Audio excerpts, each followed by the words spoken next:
What's up, Ragin Nation? How's it going? This is Alex here, and you're watching The Road to TF5. This is just web series we're talking about Transformers 5. This is episode number 18, and I know it's been a very long time since I gave you a video update for the production of the 5th installment of the live-action Transformers franchise. I apologize for that, but it's mainly because there has been no material to work with. There have been no updates, no news, no new developments until now. This is what I've been waiting for. I mean, I can't say that it is the update that I've been waiting for, but it is at least an update that creates a bit of discussion for us. You know what I'm saying? So I gotta say that this is quite a substantial update. You know, it's really gonna get the ball moving along, and you can tell that production is moving forward, finally. So let's talk about it. Now, before I talk about it, let's just recap on what's going on. I know some people aren't aware of what's going on, so let's just recap quickly. And that is Michael Bay, Lorenzo de Bonaventura, who's one of the producers, and executive producer Steven Spielberg,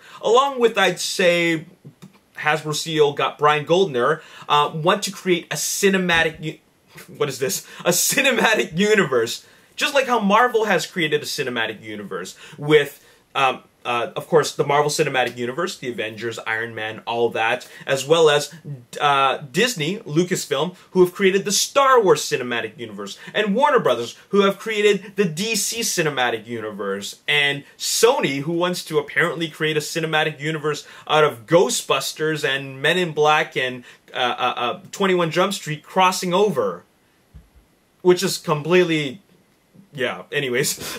So now Paramount, they want to create their own cinematic universe with Transformers. And I think that Transformers is definitely cinematic universe quality, okay? There's a lot of material there to create a cinematic universe, and I think they're on the right track as opposed to creating standalone sequels, all right? So this is what's happening, and what they've done is that they've hired Akiva Goldsman, not as the writer, but as someone who is kind of like a team leader. He's going to be the team leader to lead a team of writers to create this cinematic universe. And I think that that is the right track. So Akiva Goldsman has put together a writer's room. And what exactly is a writer's room? Well, physically, a writer's room is a room with a table in the middle and a bunch of chairs and a whole bunch of writers putting their heads together. That's what it physically is. So Akiva Goldsman is leading this writer's room, and as the leader of this writer's room, he is the one who, I guess, mediates creation, okay, with these other writers, okay? Now, in the last update, they had no writers. All we knew is that they were creating a cinematic universe, and they got Akiva Goldsman on board. Now, don't get it twisted.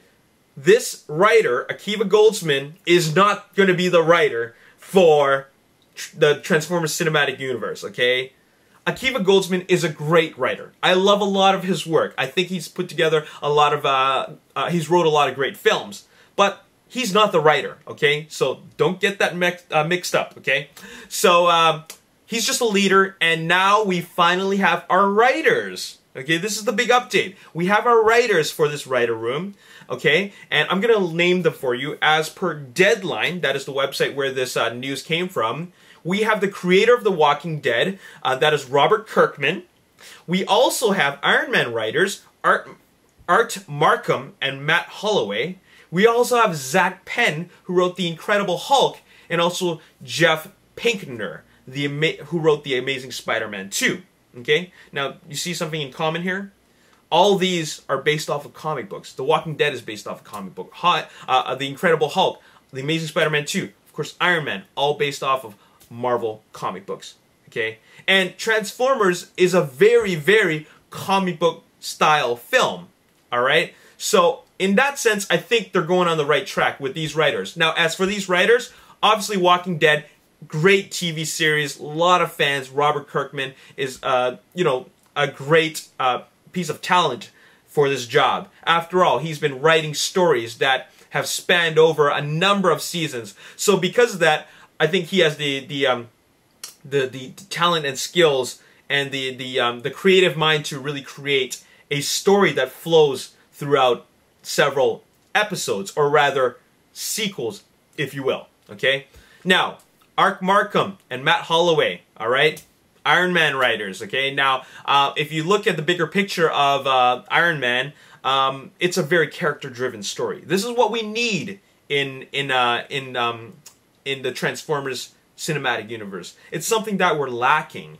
Okay, if you want to see character development, Iron Man is a great example of character development in a superhero film. So I think these two writers, you know, they're once again on the right track. The Incredible Hulk. Say what you will about the Incredible Hulk, but the Incredible Hulk, while it feels disconnected from the Marvel Cinematic Universe, still is a decent film. I can't say it's a good film. I can't say it's a great film, but it is at least decent. And you know what?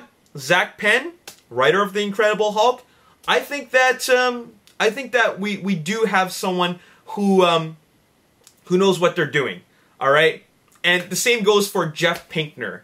And while a lot of people felt that the Amazing Spider-Man 2 wasn't great, but they thought the thing is that they thought it wasn't great for their own reasons. Okay, I thought it was a decent film. It could have been better, but I don't think it was a bad film at all. A lot of people think it sucked. Okay, but I think that they have too many expectations. All right, they felt that they were very nitpicky about a lot of things. I've been reading the reviews and all the criticisms. They're very nitpicky, and when you really put everything together, that is not what makes a bad movie. Okay, what makes a bad movie is the inability to tell a cohesive story. Okay, and well, I think they have a good team. Now, understand something. Okay, we have had 4 Transformers live action films, okay? And I don't think any of them were written that well, especially after Aaron Kruger was brought on board. I'm really not a big fan of Aaron Kruger's work. In fact, I think based on his work on the Transformers films, I think he's a very poor writer, okay? Understand something. Aaron Kruger is not back, okay? He's not going to be involved with this at all. He's not in the writer's room. What we have here is a team of writers who have at least had a hand in tackling comic books, okay?